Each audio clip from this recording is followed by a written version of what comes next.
Hello everybody, how are you? My name is Chef Rob. Today we're going to make a grilled swordfish on the grill, and you can do it indoors or outdoors, and it's going to have a fresh citrus zest. It's going to have fresh basil, and we're going to toast up some pine nuts for a topping. It's going to be really delicious. First thing we're going to do, let's make that pesto. The one thing that you always want to do with nuts is take these, either put them into the oven or put them into a little pan just like this, and I'm just going to go put these on the stove, and I'm just going to toss them just like this. Just give them about 3-4 minutes, and they're going to be nice and toasted. That will bring out the nut flavor. So these nuts here, they just need a few minutes. If you're putting them in a pan like this, just get a nice little coating to it where they're toasted, and then just stop. You don't want to burn these because they are very, very expensive. Okay, so let's take our fresh basil, beautiful basil, just like this.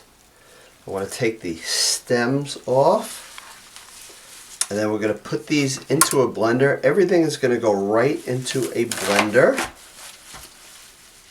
And if you have any leaves left at the bottom, these are all good. Just kind of take those off, and they're going to get all blended up as well. And then we're going to add the remaining ingredients, and then we will go and grill some swordfish. Okay, so I'm just going to give this just a little bit of a rough chop. So this is one bunch here, and you could use this for up to probably 4 pieces of swordfish. Okay, this is really good on a chicken breast as well. Okay, let's put this right into the blender.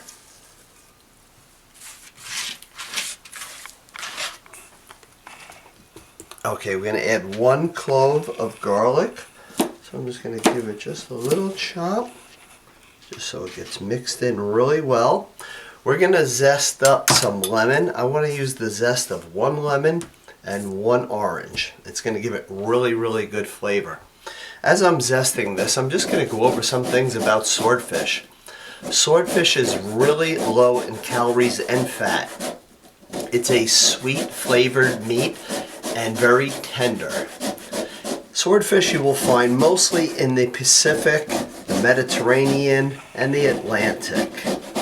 So you can get swordfish in the summertime right on Long Island, which is just absolutely delicious.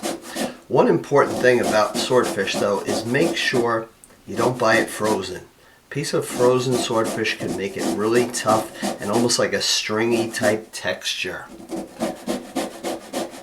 You don't want to buy swordfish that is really, really large. If it's large and comes from a 50-pound swordfish, it is going to be a little bit on the tougher side. So when you're at the seafood market, you can ask and just say, is this from a smaller fish or a larger fish? Okay, and that will help you with your purchase. So when you are grilling your swordfish, you want it to finish at about 130 to 135 degrees, and then just let it rest. Okay. Typically a 1-inch cut swordfish is going to take about 3 to 5 minutes on each side on the grill. Okay. And then of course just let it rest. You never want it to be dull in color or brownish, okay, because that means it's getting old. So always check the bloodline. It should be nice bright red, and you can look right in here. Okay, see how it's a nice deep color in there? Very, very fresh. And this here is about a 1-inch swordfish. This recipe would make up to 2. I am just going to grill the 1 swordfish, a little bit on the larger side, so I have enough of the topping that I can put on at the end. Okay, all this zest is all done. Let's just put this right into the blender with the basil and the garlic. Get everything in here. Comes out just like a pesto. It will just kind of give you that type of a consistency. I'm going to put in a little bit of kosher salt, about a half a teaspoon, and about a half a teaspoon fresh ground black pepper. So a couple of good twists to this. Now we're going to turn this on and we're going to gradually add in a half a cup of extra virgin olive oil. I'm just going to throw this on.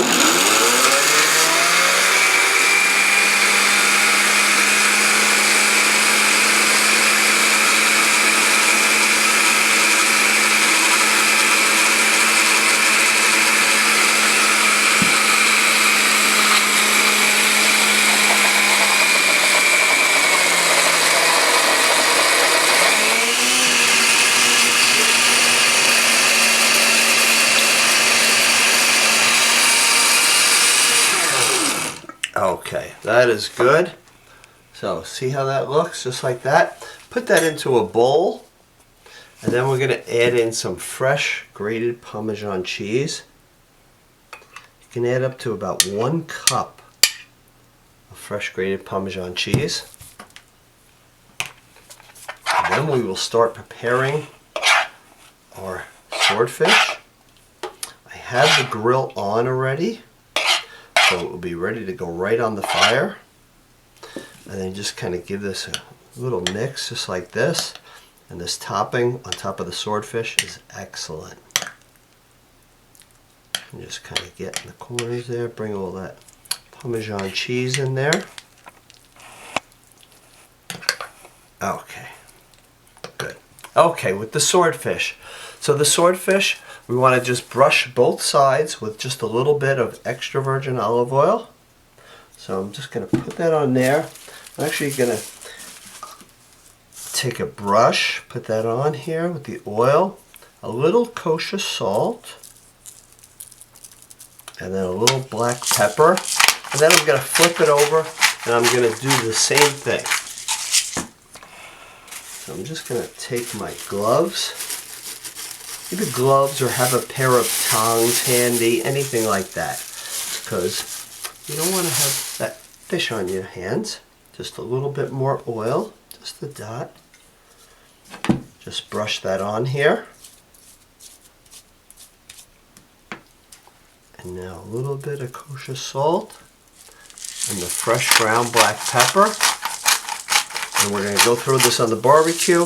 Let this grill for about 3, 4, 5 minutes on each side. Okay, so let's just slide this right on the grill. Get some really nice grill marks on here. And we'll leave it for about 3 to 5 minutes. Okay, so let's just flip this over. Got some beautiful grill marks on there. We're just going to shut this lid and finish it cooking. Should be about another 4 minutes. So our swordfish is done, just came off the grill. You want to let that rest for just a little bit. And then when you're serving it, you just take some of this fresh citrus basil sauce. It's just like a pesto.